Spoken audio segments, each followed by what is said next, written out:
Imagine we've gone to see a doctor. Na naambia daktari, unajua tuko na YouTube channel. My mom used to love going to fellowships a lot. And now she went to a pastor's house. And in this house, they were served tea and bread. And bread ilikuwa smeared Blue Band, and this other side, it was a peanut. So ikaekwa hivyo wamesaviwa. Watoto walikuwa wanakuja huko, wanafungua. Narudisha. Hivyo. And my mother just sat and observed. Hi guys, welcome again to this channel. This is RNN, and I'm really appreciating the growth that we are seeing currently. We are at 5K subscribers, and I do not take it for granted. Thank you so much for growing with us. And for today, we are having questions here, leading questions. We are almost celebrating 3 years in marriage, and we just wanted to know how much we know each other, and the director gave us these questions. We do not know what is in this question. And just before I proceed and take you through, let him introduce himself. Hi guys, my name is Adam Omondi, or Mr. Miyumo, and I'm glad to be in the show today.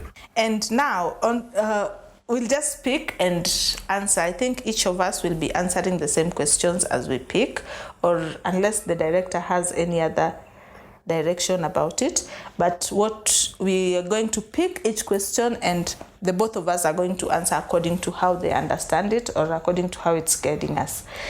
Let's go straight to the questions. Babe, you'll pick first, Samantha pick. Kwanga mazayanga sana ladies first. Ladies first.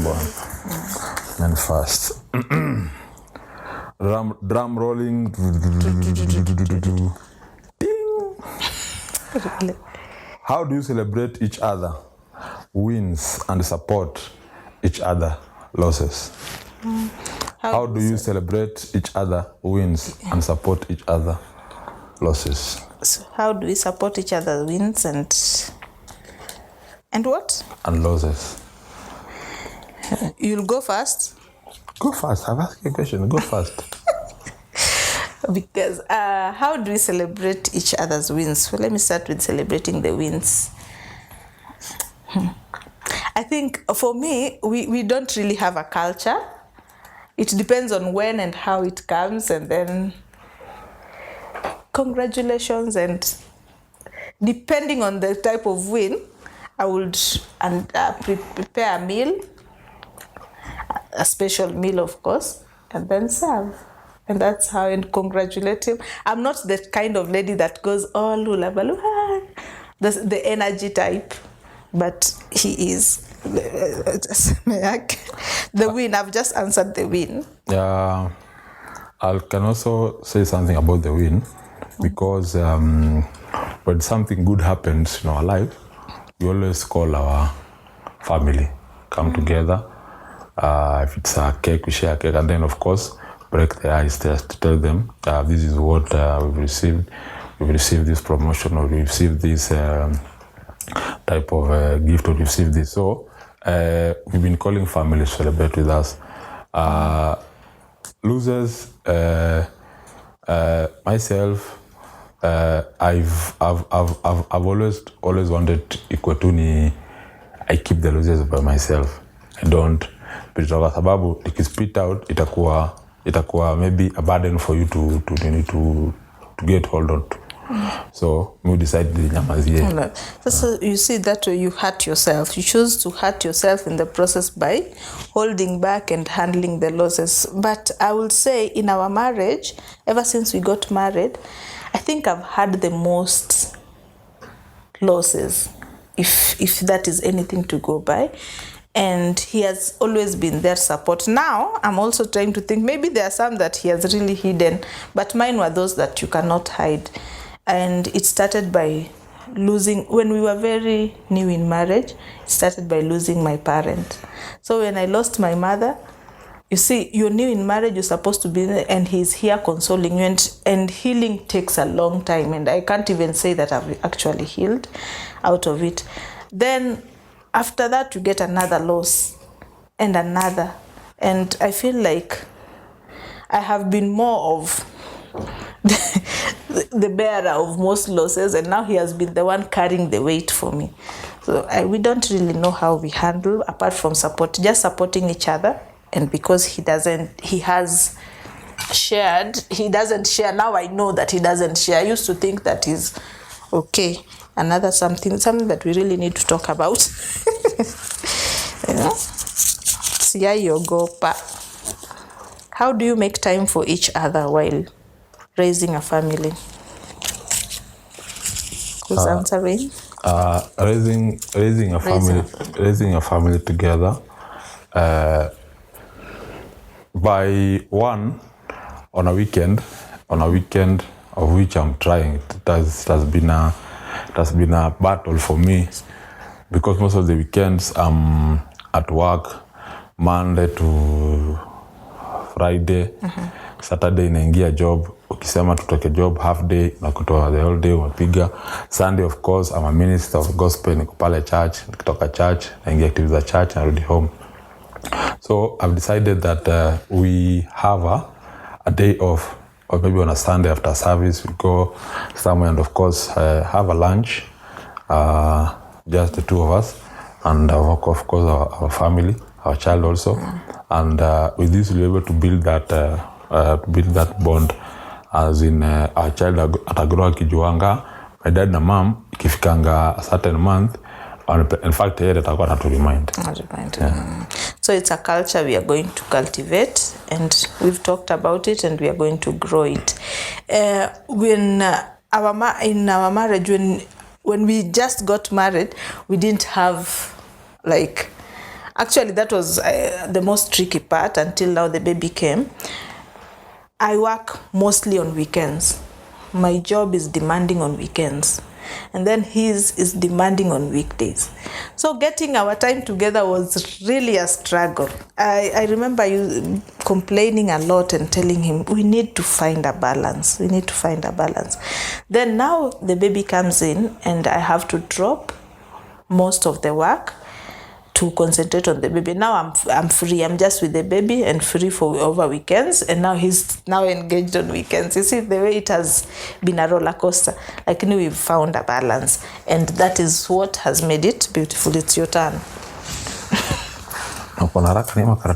Nisi nataka kujua ni nini hizi wanauliza. What legacy do you want your love story to leave behind? What legacy do you want your love story to leave behind? Wow. Number one, if I could, and I'm still praying for, is to tell a story that marriage actually works. Because the struggle with the marriage currently has been real.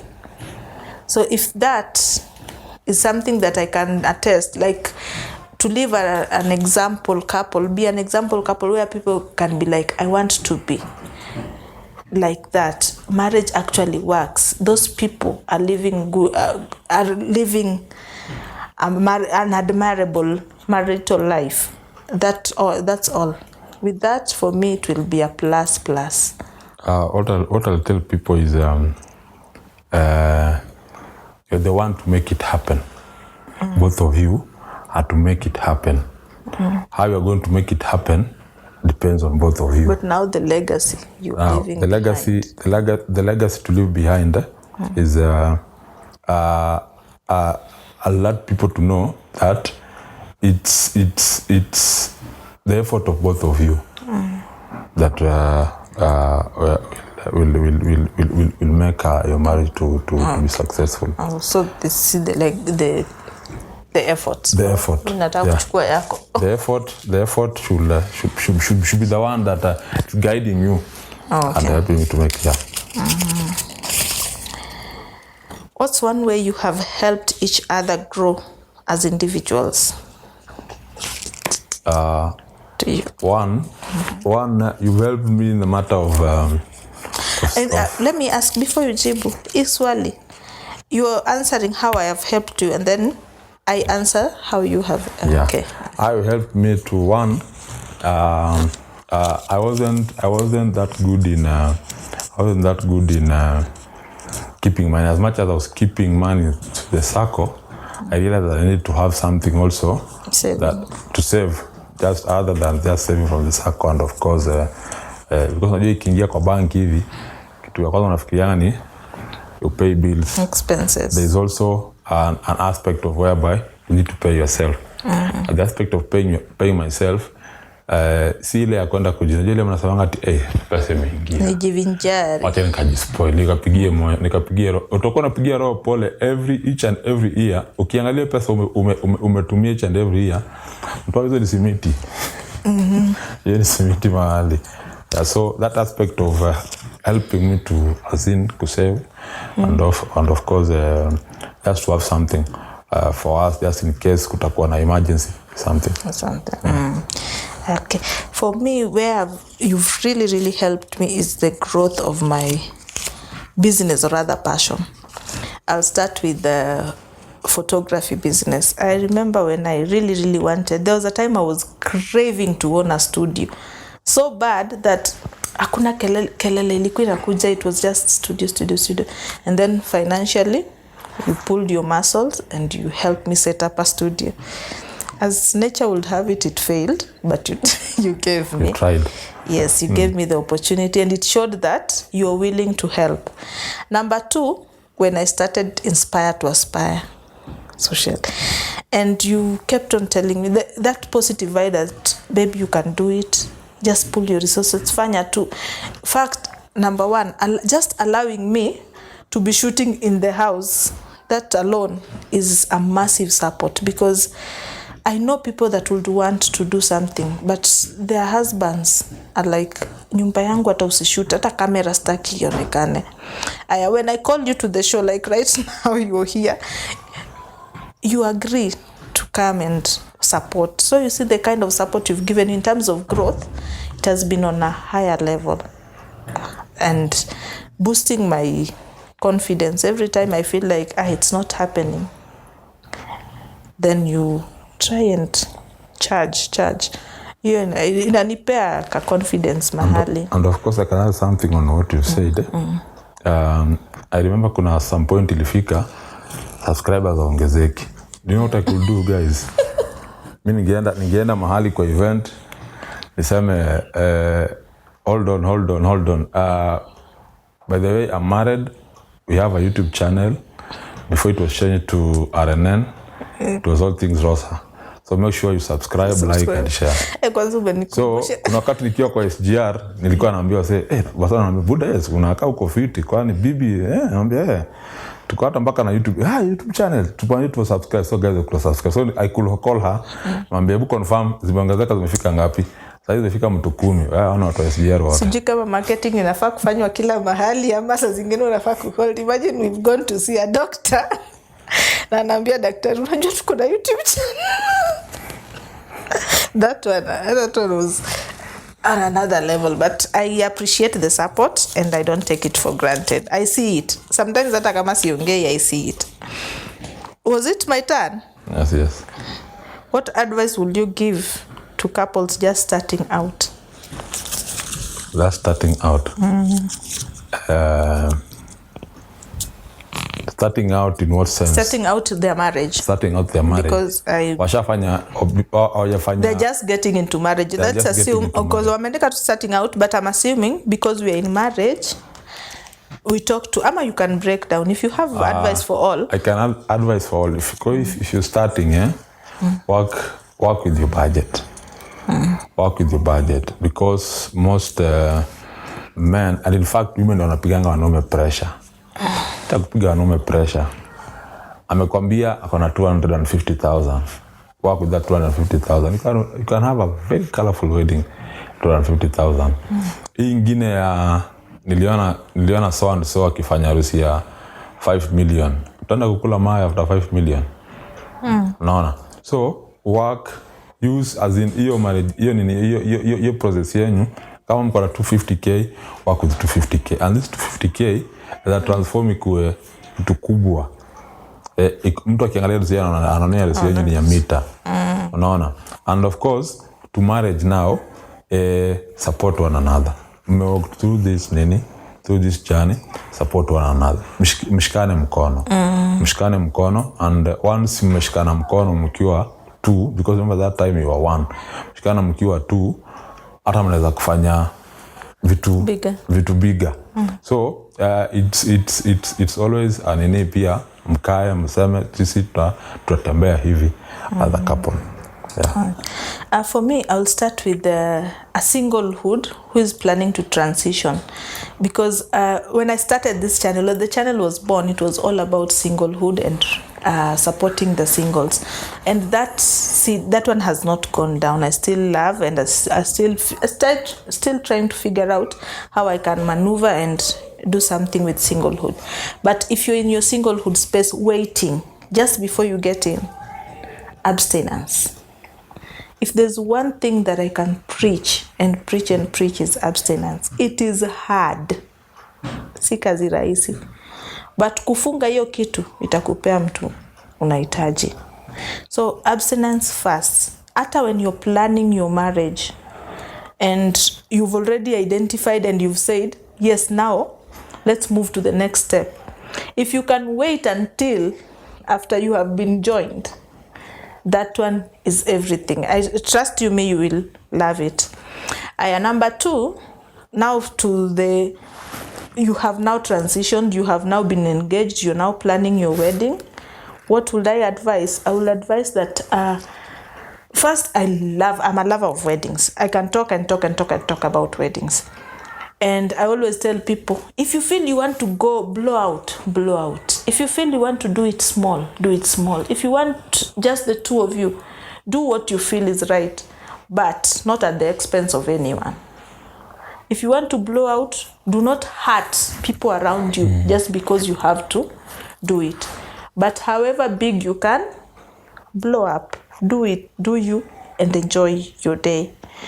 Getting into marriage, what will I advise?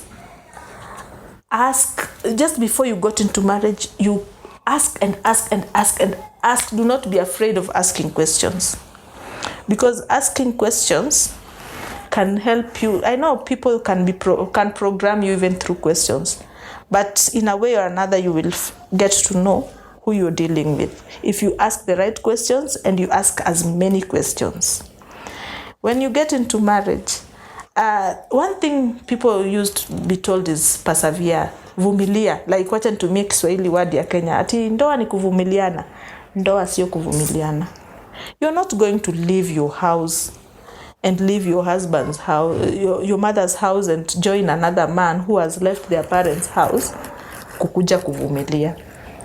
It depends, what are you doing? By kuvumilia, what do you understand? Do you understand it that kuvumilia ni amekosa, sasa tukae? Hiyo kukosa, that is a different story. Hiyo nini, but kuvumilia ni unapigwa, ati ndoa ni kuvumiliana. Jamaa kuji siku 3, ndoa ni kuvumiliana. That one it was an old age. Ndoa ni kuelewana, na ndoa ni kufunzana, and you will have a good life. And just the willingness, having the heart to be in marriage will keep you going. And always talk to people that have walked the journey ahead of you. That's it. I think ni kama ninamaliza show na tuja nini hata. Okay.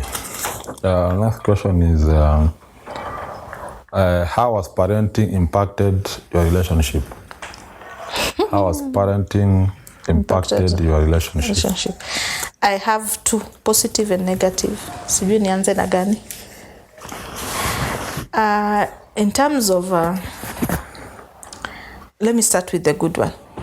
Positive. It has brought us a little bit closer. Like we've gotten to understand each other in a way that we didn't. Because now I'm seeing someone growing up, and I want her to be molded in a way that she can live comfortably in the society and with respect and dignity. So when you're living that, you find ourselves trying to live a way that a child can grow and emulate. Because we understand that the child doesn't learn from what we tell them. but from what they see. So we are really trying, and it has brought us together because we are working now together to be the person we want her to be, so that she can see something to emulate. That in that way it has brought us together. And the negative, that it's not so big, but I think it's because we are still very new parents. Our firstborn is 9 months old. I feel like this baby, when she came, I did not know what to expect. So the little that I thought, those the beautiful parts, and I did not see the heavy part of it, where he has to be involved, and emotionally I felt drained and kidogo distant, especially during the very first season. Hata kumuona tu nilikuwa nimechoka. Ile tu, I don't know if it comes with motherhood, but I used to feel like I don't want him to touch me because oh sorry, I'm getting deep. But I was cringing. I think it's the process that I went through, the labor and the delivery, and now the postpartum. It's not a stress that I had. I did not have the postpartum depression, but now the acceptance, because this is totally a new being, a new thing in my life, and a different expectations from what everyone else was telling me. Now the reality of it.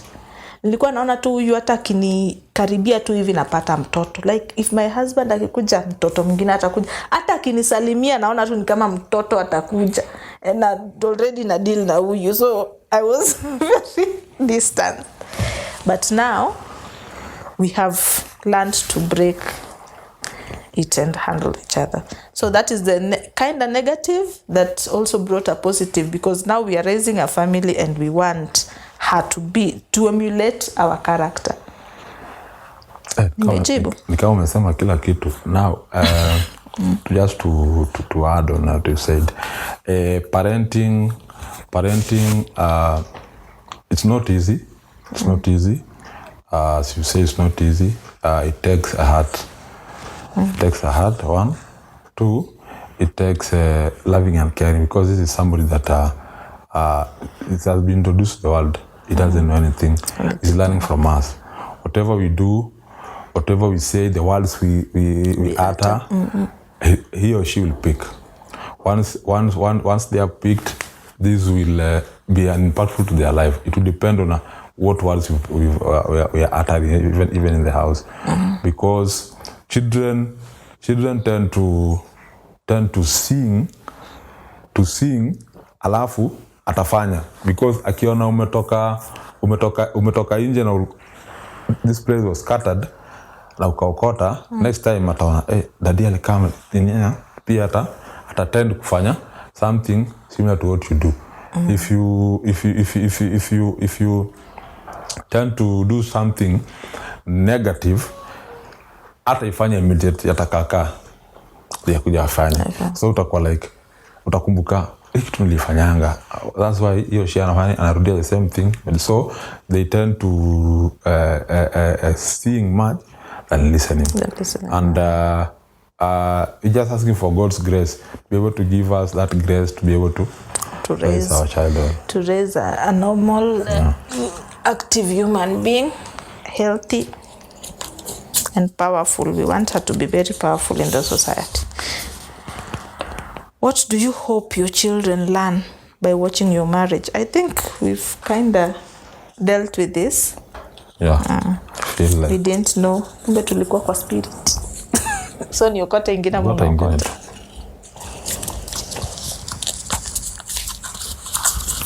Ama what will they want them to learn? What values are most important for you to pass down to your children? Okay, kind of repetitive, but bado iko na points. What values? First, one thing, when I conceived, I kept on talking discipline. I just have a thing for disciplined children. And whenever I see an act of indiscipline, Although nowadays I tend to learn that some you might look at as indiscipline, and kumbe it's some challenge the baby is having or children are having out here, and we might judge from outside as, especially since autism has been very rampant, and you cannot identify a child until you see a character. So nowadays I tend to not point fingers at children, but I used to look at children and say, we are going disciplined, we are going, and discipline has been my biggest, and I think it's still one value that I would want to give my child. Above everything, discipline first. One thing ni ajue when he or she wants something, he asks for it. Sio ile ya mtu akitaka kitu analia ndio akubali kupata hiyo kitu. No, akitaka kitu kama dad, mom, I want 1 2 3. Ajifunze communicate na communicate. Ajifunze communicate so that be able to know that anataka 1 2 3. But ile ya mtoto anajigaragaza kwa mchanga, kama hujanipea mimi my friend, utakula coffee ya stima. Discipline. Soft parenting. As much as it's soft parenting, kuna zingine hazikuja kwanza kujigaragaza. Hazikuja kujigaragaza mbele ya wageni. Kama hujanipatia kitu. Let me give you a scenario. There was a time my mom, sorry now a story ndani ya issue. My mom used to love going to fellowships a lot. And now she went to a pastor's house. And in this house, they were served tea and bread. And bread ilikuwa smeared Blue Band, and this other side, it was a peanut. So ikaekwa hivyo wamesaviwa. Watoto walikuwa wanakuja huko, wanafungua. Narudisha. Hivyo. And my mother just sat and observed. This pastor, this is their leader, tells the children, wacheni mchezo. Go, like softly, in a way that it makes sense. You know, my mother ni ule wa kukupiga kuua. So, haimeki sense venye they're handling it. And after that, she just cancelled. She said, mimi hata church nimewacha. Kama huyu ndo leader wangu na hawa watoto hawezi wa lead, mimi hata ni lead aje kama flock. And that's how she stopped going to church for a very long time. And I think that is the kind of indiscipline we are talking about. Nilikuwa tunataka kupiga, nimekumbuka tu hiyo juu ya venye umesema mtoto kufanya hivi. There are things that I think it's just as easy as correcting the child properly so that they get to know what, you know, when the government is right and what is not. The government stopped the government stopped us from parents from flocking. Hapo sasa ndio shida iliingia. Wewe takuchapa ndo kanifanyia. But the way mtoya mwana kiboko ata relent. Hata kama kufanya makosa, unajua parents wetu wa kitambo ulikuwa kutaka kufanya kitu unapewa macho. Hata macho tu isha communicate. Macho ishakwambia hapo na mgeni akitoka utaitwa. Ulikuwa unajaribu kufanya nini? Ulikuwa unafikiri imesha ile masaa. But hapo sasa ndio utafinywa mahali. Yeah. Ni mimi bado. Mimi niko na haraka ya kupika hizi vitu. Tuendelea. How do you stay united in parenting decisions? Do we? How do you stay united in parenting decisions? Kind of hard. Unless you have an idea. Do we? Because I think what we did, actually, most of our parenting decisions we made when I was expectant. Most. We talked about it, and nowadays we're just rising and observing, but most of it we know what we want and what we are working around, and these are things that we made during our pregnancy. So if in case anything comes up, we will change, but I don't think we have one solid, maybe it's because we are still having a young child, one solid way of staying united. Ajafika age ya ku make mistake yenye atakuja anidanganya alafu aenda aniambie dadi amesema, and then tukienda kwa dadi kumbe amemdanganya different. Hatujafika hiyo age. So far what we are doing is what we discussed when we were expectant. Okay. What advice will you give yourself if you will go back to day one of your journey together? What advice would you give yourself if you would go back to day one of our your journey together? So that is the first day you took me on a date. What advice will I give myself? Give me money. More money. More money. And the money. Okay. But I think I will tell myself, ask the question that I told those other people, ask many questions. Because for me, the reason I used that, now I'll explain the reason. The reason I used that is because I did not ask enough questions. Even though you always say nilikuuliza maswali. Bado mimi na feeling kama sikukuuliza maswali enough. I needed to have asked and asked and asked. So that a few things that I've been seeing in the marriage would have been easily answered by the questions that I would have asked earlier. So ask questions. That is what I would tell myself again. Myself, I will take time before nge come into the relationship bit, having in mind that heartbreaks ilikuwa hapa mingi. Heartbreaks after heartbreaks. But one thing nilikuwa nimeambiwa, when one door closes, another one opens. Okay. So nilikuwa nikiachana na wewe leo hivi nikusalamia kesho ni birthday.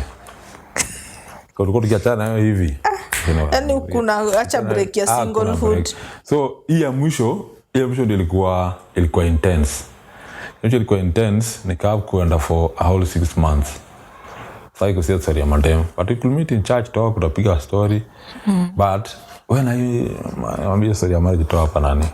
Tusisumbuane. So the time you feel like the time you gave yourself helped. Yeah, mwambie tusisumbuane time ya marriage sasa hii niache kwanza nitulie. Okay. Leo tumeona hapa.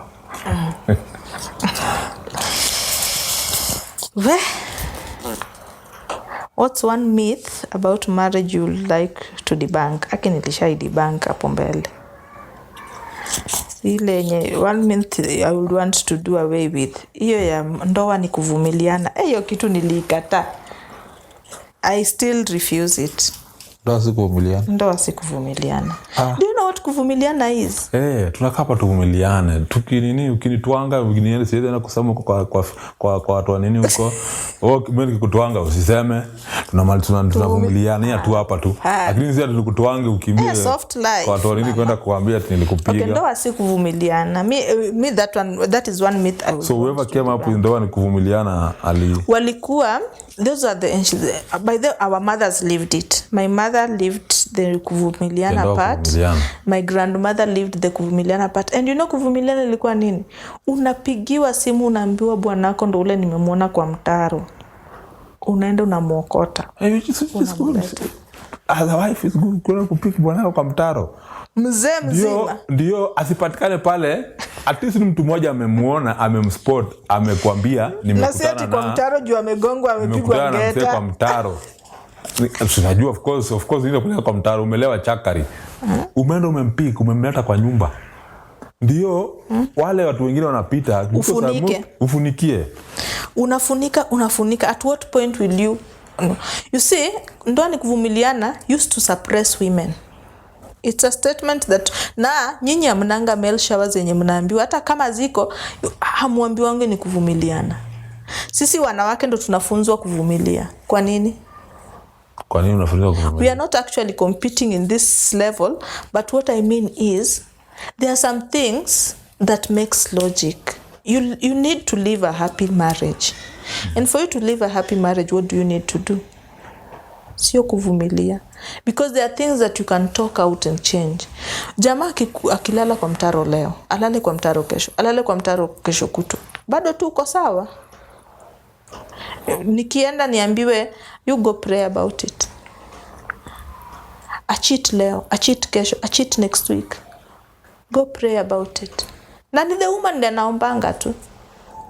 Wanawake ushasikia wanaambiwa to go pray about it. When you made a vow and say for better for us.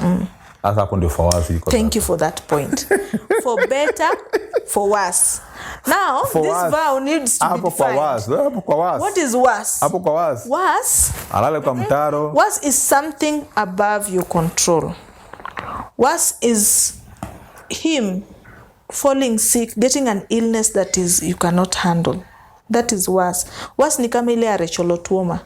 That is for better for worse. Was is the woman losing a job, ama the man losing a job, and you have to struggle to make it ends meet. Was is the things that are totally above your control. Anything that is of your control that you make solid decision about is not worse. It's a choice. And so after this for better for worse, vows should be renewed and should be defined. What is the worse? If the vows was to be renewed, hapo ungeweka nini for better for worse? For better? For better. But what I will do is define the worse. Okay. Because mtu anaenda huko nje, amemarry 3 wives, anarudi anakuambia for worse. For better for worse. Umekwama tu hapo because you made that vow. Kuvumiliana. Unatwangwa for better for worse. Sasa wasi yako ni wewe kuvumiliana. Hakuna kuvumiliana. Ndoa si kuvumiliana. Ni mimi ni wewe. Yeah, you're the one picking. For better for worse. Till death do us part. Death ni wewe umepigwa ngeta. Umenyongwa kwa nyumba. Okay, sorry. Kwa nyumba. What has surprised you most about being in a long-term relationship? What has surprised you most about being in a long-term relationship? Utaanza, lakini ni kama ulijibu kidogo. Hukujibu the surprise part. What has surprised me in a long-term relationship ni hiyo kungoja. Unajua kuna mahali umesema, nikaona director amesmile. Kuna mahali umesema whereby if you are married, if we are intending to funga hiyo kitu. Hapo kwa kufunga hiyo kitu. Najua ni kazi. Na it needs somebody who is perseverant, somebody mwenye because the things we see outside here and the things we see on social media and of course on TV will lure us from to do. So for that to culminate, we need that that gap kasikue long sana. Kakue in a way that tumejuana leo after 6 months after 2 months you're married. I'm married. Hii mtaka kukaa long. In 2 months does it make sense? Atinataka nione venye analala kilala na ngorota. Atio akikula ugali anashika anachuna aje ugali. Hapana. Mmejuana. Of course, hiyo party ya ati tume meet on a restaurant. Of course, hii kumit on a restaurant isikuwe ni kitu on a daily basis or monthly. Ikuwe tumejuana leo what's your intention? My intention is this. Uniambia, mimi na feel ni kama we are rushing. Let's take things slowly. Or let's give ourselves 1 month, 2 months. You need to give yourself duration. Mwezi sema timuende a whole year. So unataka courtship ikuwe shorter. Courtship ikuwe shorter. Mtajuliana huko mbele. Hiyo ni una save men from waiting. Yes. Watajuliana huko mbele. Abstain, man, abstain. What has surprised you most about... this is still me. What has surprised me most about being in this long relationship for... I think it's the expectations of intimacy, because when I was holding back, I thought once you get into marriage, sasa every day. But surprisingly, ukifanya watavia tuelewe. Mimi nasema tu pata. Elaborate. No, I expected intimacy, sex to be precise, because intimacy is wide, to be every day. I even remember consoling myself at some point Because when you're in singlehood, sometimes you get, it's not like you don't even get the feeling, you get it.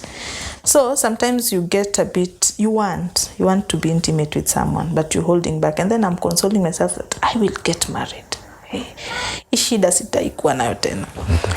So then you get into marriage and you realize that it's not an everyday thing. Honestly, you realize that is what has surprised me the most, because for me, ile picha nilikuwa nayo na hii picha yenye nimepata are two different things. It's not an everyday thing. Okay. So umesema hiyo pati ya kufiekana. It was not your thing. Anyway, what one parenting moment that made you feel like a true team? One parenting moment. Yeah, that made you feel like a true team. I think ziko kadhaa. Like the clinic moments, going to the clinics, that is my number one. Because not one clinic session have you missed. Not one. We always go together. And that one, it feels like teamwork. Like this baby is not just mine, it's ours. And then making other decisions, like now, like the way we made it before, the baby, and now we are seeing it, we are emulating, growing, intentionally growing with the baby and teaching the baby the right things. I think those are the two things. Mainly the clinic sessions for me. What made me feel like a team also,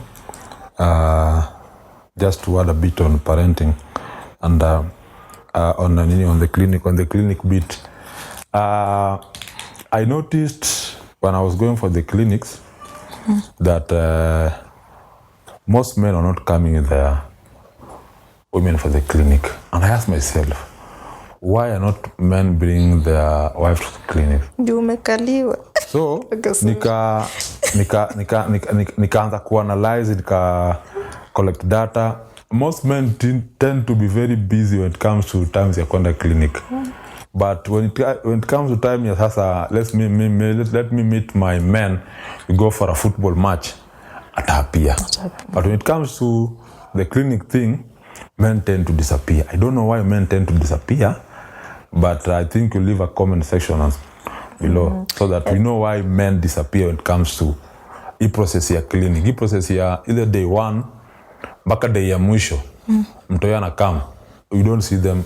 They will only come by confirm bill ngapi. I overheard someone saying that nikukaliwa. No. Because kukaliwa. You see, when I was growing up, I did like most of the thing pale home. My parents passed on a long time ago. So, nilikuwa nikambi, you see, now you're being the firstborn, you need to carry the burden ya wengine wawili. And of course, that's why I learned to go to the market.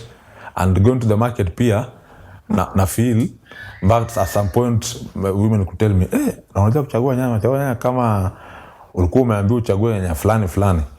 Unaona? So if you go to the market, men should not feel that lesser going to the market to purchase grocery. Because you are a team. And once you become a team, you support one another in that. Because if one team player, if a goalkeeper ameumia kwa football match, they need to look for a replacement. Because the team, the soccer has to do what? Has to go on. Yeah. Or rather they'll get hurt. Hapo kwa replacement, nielewe tu vizuri. Pia mimi ni kinini tunaweza pata replacement. Okay. Team akilegea. Kuna replacement. Umesikia ulisema hapa for better. Umekata for better for worse. For better. For better. Till death do us part. Worse ni ile tu yenye you can't control, and that one we can live with. So how has your love evolved since the beginning of your journey together? If I was to use one word, I would say maturity.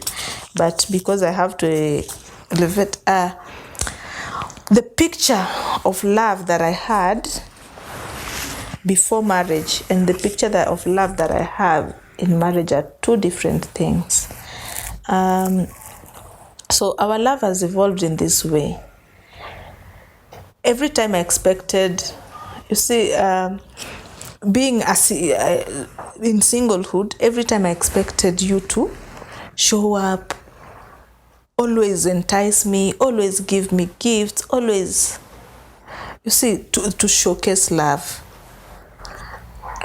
And then now we are in marriage, and a woman still craves for all that at any given time in their life. A woman still craves for being spoiled and all that. But it came to a point where some things seem to be more important to me.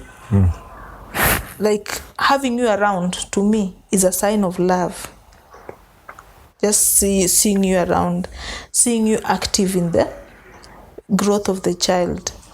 And that is how I feel our love has evolved, because now I don't look at the very little things that I expect us to be doing, or rather you to be doing, expecting you to be coming home with carrying chocolates and a bouquet of flowers. I just expect you to be here present, seated, and we are watching a movie. That for me, I just feel like, so it has really changed from my perspective, from where I wanted, or rather the picture I had for love, to now the reality of love. And the fact that I learned that love is more about me giving than me receiving. So I tend to work towards giving you more so that you can also reciprocate. Not that I'm doing it so that you can reciprocate, but because you can also, I don't think I can give you love and you give me bitterness. If you understand my point from that. Yeah, for me, I got shoulder to lean on. I got a friend and I got a partner in crime. So for me, you open your, you gave me a shoulder and I was down. So for me, that's that is how it has evolved. Yeah.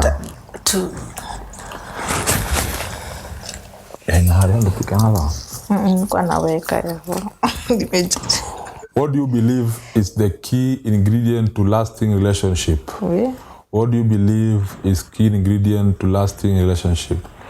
One, trust. 2, loyal. 3, love. Last but not least, patience. Yeah. For me, I will say we are still learning. I am still learning. I will take what you've mentioned, and still say that we are still learning and getting to know what is the key to lasting relationship, because ours has lasted so far. We thank God we are almost getting to 3 years, but we have not yet really gotten to a level where we can say we have really lasted. So we are learning, and every day willing to learn every day.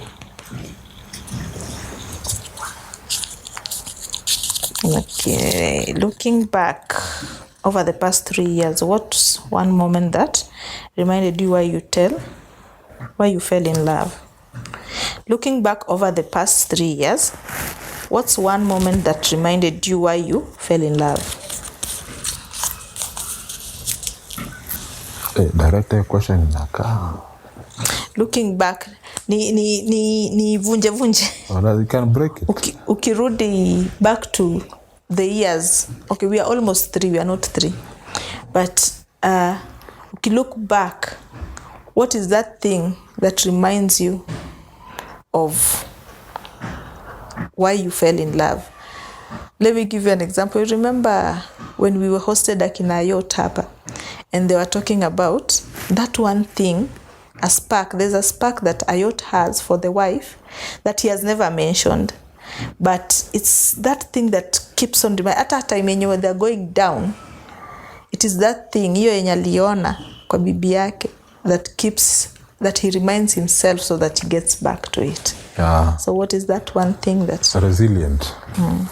Holding back. Mimi. I am resilient. Resilient in holding back. Okay. Yeah. What is that thing that reminds me? Maybe I think, and over, it's the honor you gave me and you gave my parents.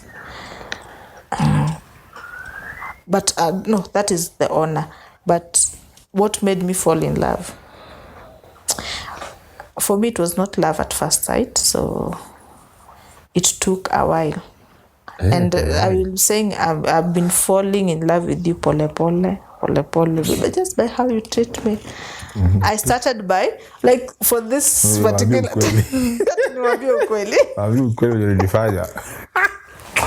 hiyo si story ya leo.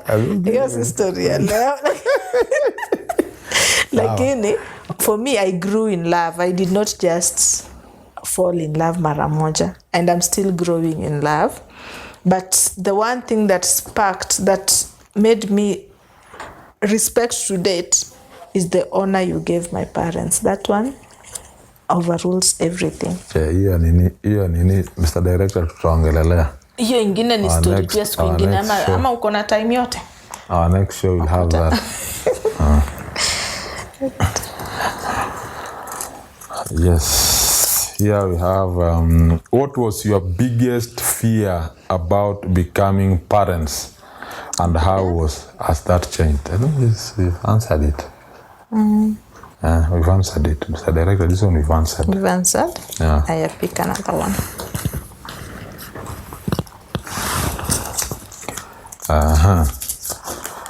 If you would receive one day from the past 3 years, which could it be and why? If I could relieve, am I receive? If you would receive one day from the past 3 years, which would it be and why? I think sijaelewa swali. Aya, chapia nikubakia. Ukipata siku moja kwa hizo siku zote zenye tumekuwa pamoja, 3 years zimepita tukiwa pamoja, inaweza kuwa nini na mbona? Okay. Sasa that in mind. I will say the honeymoon day. And that one particular night, because it was a night of uncertainty. You don't know who you're getting involved with. You don't know what to expect. This is someone that you've dated and you've never even kissed. So it's the very first time. It was the anxiety. That day I would relive it. Mine could be walking down the aisle. Walk down the aisle, you made me remember a lot. And if you see that video very well, I was shedding tears. Not tears of fear or something. Hizo tears hazikuwa zile za wacha sorry na kuchokoza. Hazikuwa zile za nimeacha wote. Ilikuwa tears za joy 1, 2, ilikuwa tears there, finally it is here. And 3, I'm seeing the bride walking down there. That one for me, it was in case warudishe God anafanya rudi vinyuma tena. So as I'm picking this, let me ask you a question hapo tu kwa hiyo walking down the aisle. What if I changed my mind? What if you change your mind? The reason I'm asking you this, when I was walking down the aisle, see, my dad was on this side and my mother was on this side. And my father told me that it is not too late if you think you're making a wrong decision. So what if I thought it was a wrong decision? Swali tu, yani mwanaume acha nikupe jibu. Mwanaume amefikiria ni mtu ataneni, ni mtu anataka kuoa. Mwanaume akajitoa hapa mbio, akaenda kaambiwa wazazi wa msichana, unajua nimeona very nice flower in your home and I want to pluck it. Huyu mwanaume ametumia resources kwenda huko, sawa? I want to say how much.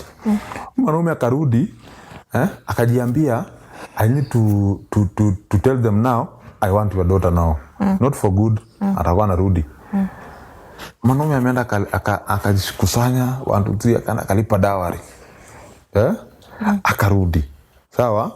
Kulipa dawari akarudi, hapa mwanaume amekusanya marafiki nini, watu service providers are here, people as in friends, relatives, people have come all travel all from overseas wako hapa, and then unaniambia ati I have to change my mind. Friend bana, hamuna chills. Sasa ungenivuta? No, sige kuvuta. Hamuna chills. Mimi nangu si story ingekatikia hapo. Kwa nini kuna story nyingine? Remember I've told you in my conversation that mimi nikusalamia hivi, kesho wewe ni demu wangu. Kuna eka juu. So ungeniambia tu ati imekatika. So wewe mtu alikuwa kusalimia unahepa. Unakuwa marafiki nini, alafu unajua things little hivyo tu.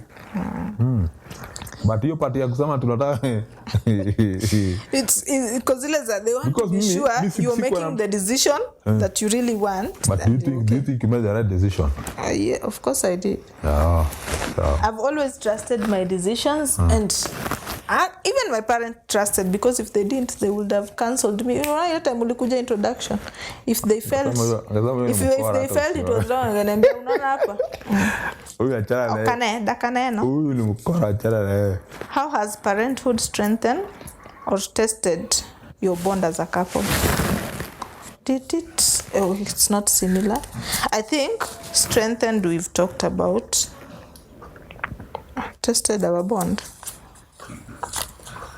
Our bond is still, our bond is still there. I know what has tested. But our bond is still there, but kuna ile bit ya if I want the us. If I want the us moment. The us moment. Haiko hapa katikati. Naangalia utafanya kidogo kufanya hapa. Okay, seriously. I want the us, the we moment. The we moment. The we moment. Yeah. Ako hapa katikati yako zile za so kwanza venye amekuwa she doesn't want or like her bed anymore. Yeah. I think ni stage amefika. I don't know if it's a stage ama ni training and alifeel because alianza vizuri. Nataka kuleta second bwana. Pia kwa hapo pia kwa busy. Hapo sasa tuachie tu hapo. Hapo tu tuachie hapo kwanza. Remember God's grace is sufficient. So that is how I think it works for both of us. Strengthening our bond is we have to constantly talk to each other about what's next. This is the last one. This is the last one. New story ya nini nimechorea vibaya sana ama utabant. What values are most important for you to pass on to your child? Hii imeandikwa tena. So just because of this, do you have any other question? I don't think I have another question, but mine is just to say that in everything we do, always, if you've watched me, I'm always putting God in everything that I do. But you make sure you put God, and of course, marriage works. The people who are watching us, marriage works. How it works, it depends on the both of you. How people are going to sit down, discuss what you want. Of course, when discussing both negative and positive of whatever you are going to get into, so that when you get into, usiingie mguu moja alafu mguu moja nje. No, ukiingia umeingia kwa kule ndani. So make sure you set goals on what you want yours to be, and of course, it's marriage is fit and it works. Thank you.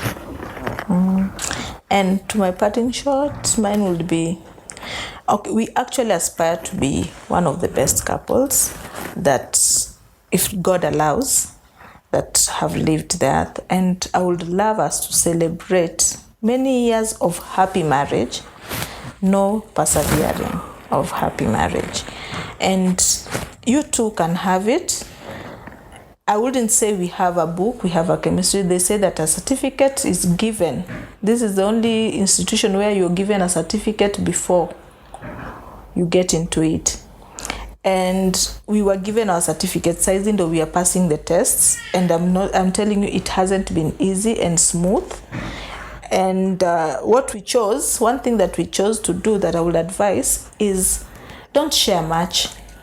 don't share much about your challenges to just everyone. There are people that you can actually open up to if you feel like you really want to share, but not just everyone, because there are those people that will wash a motor here and then they will even make it worse for you instead of helping. So if you haven't identified someone that to share with, just keep it and learn to work on yourselves, on both of you. But don't go sharing, because sharing tends to break. You don't know who you've shared with and their intentions for you. And everyone will look good until it blows up. So that's all for tonight. Tonight. It's not night yet. But that's all for now. Thank you so much for being with